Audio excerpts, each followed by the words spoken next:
Bonjour philosophes, en ce mois de mai, dans toutes les nouvelles acropoles du monde, nous célébrons les maîtres de sagesse, c'est-à-dire tous ceux qui dans l'histoire de l'humanité ont œuvré et souvent donné leur vie pour les autres et pour un monde meilleur. C'est donc un mois particulier durant lequel nous pouvons tous faire un effort pour donner un petit quelque chose à ceux et celles que nous côtoyons tous les jours.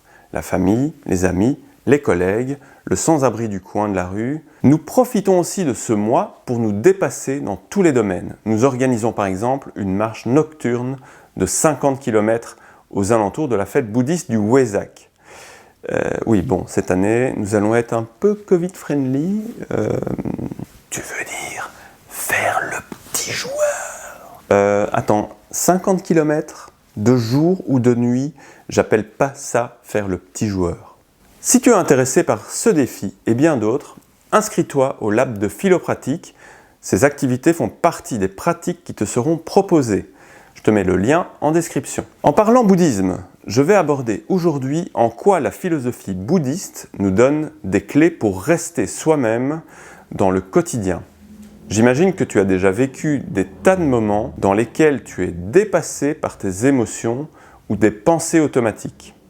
À ce moment, tu n'es plus maître de toi-même et tu fais ou tu dis des choses que tu ne veux pas dire. Embarrassant, non ?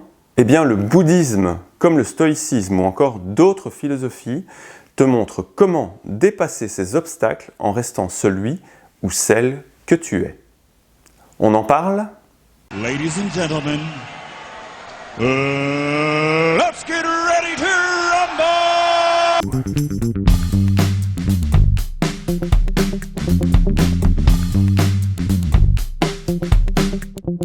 Siddhartha Gautama, le Bouddha Siddhartha Gautama enseigne à ses disciples qu'il est important de ne pas rejeter la souffrance.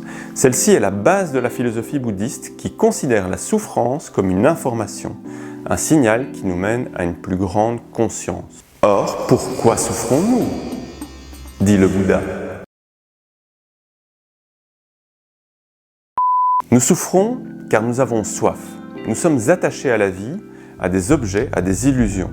Cet attachement est la source de notre souffrance, car les objets auxquels nous sommes attachés sont impermanents. Ils peuvent disparaître ou changer un jour. La souffrance nous fait donc nous rendre compte de la multitude de nos attachements. Et la philosophie bouddhiste est très optimiste sur ce point, car elle nous dit que nous pouvons supprimer cette souffrance. Non, c'est... Oh ! Comment ? En supprimant la soif, en nous débarrassant de nos attachements. Ah oui, c'est facile en fait. Il nous offre alors une méthodologie pour y arriver.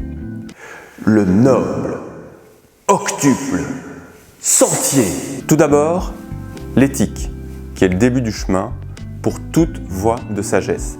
Elle consiste en la parole juste, éviter le mensonge, les paroles blessantes, etc.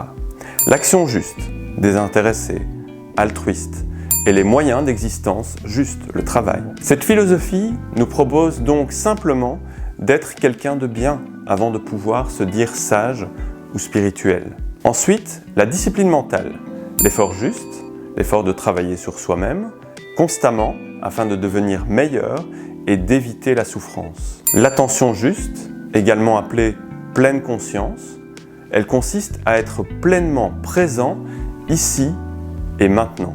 Être attentif à son corps, à sa respiration, aux sensations agréables, désagréables ou neutres, à nos émotions, nos états d'esprit. La concentration juste, se centrer, trouver un centre en soi et pouvoir y rester ou y revenir quand nous l'avons perdu. Enfin, la sagesse. La compréhension juste, d'une part, c'est comprendre les choses telles qu'elles sont, sans projeter nos propres croyances en étant lucide. La pensée juste, pour finir, une pensée libre, détachée, altruiste, non égocentrée. En définitive, soignons qui nous sommes, développons une conduite éthique, construisons une île de sérénité intérieure par la maîtrise de notre mental, et il en résultera une compréhension du monde plus lucide, plus juste, une pensée plus libre. Ça me paraît pas mal comme chemin à parcourir. Si tu veux en savoir plus, si tu veux arpenter ce chemin de sagesse et d'héroïsme, Sache que nous abordons et surtout nous pratiquons les conseils du Bouddha dans notre formation. Je te laisse toutes les infos en description. Avant de nous quitter, je te propose de pratiquer un petit exercice chaque jour.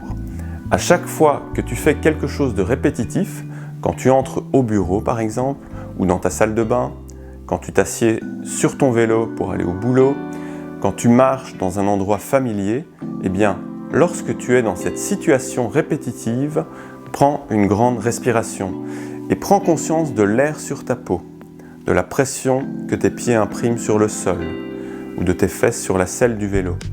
Sois attentif à ce qui t'entoure. Regarde vraiment les divers éléments de l'environnement. Peut-être te rendras-tu compte que tu ne regardes jamais vers le haut et découvriras-tu des balcons inspirants, des sommets de façade art nouveau. Peut-être seras-tu émerveillé par ce qui se passe quand le vent souffle sur les arbres ou par les oiseaux qui se posent près de toi. Développer un peu d'attention juste sur le monde change notre regard sur celui-ci, nous conduit à découvrir de nouvelles choses. La philosophie que nous proposons, c'est changer de regard pour améliorer le monde qui nous entoure, en commençant par nous-mêmes. Fais donc l'expérience de l'attention et tu découvriras tout un terrain d'expériences nouvelles. En attendant, si tu as été attentif à cette vidéo, que tu l'as appréciée, partage cet enthousiasme en mettant un énorme pouce bleu ci-dessous, actionne la clochette et fais-la découvrir à 2 de tes amis les plus proches. De cette manière, tu répandras des idées positives autour de toi et tu contribueras à améliorer le monde. À la prochaine, ciao!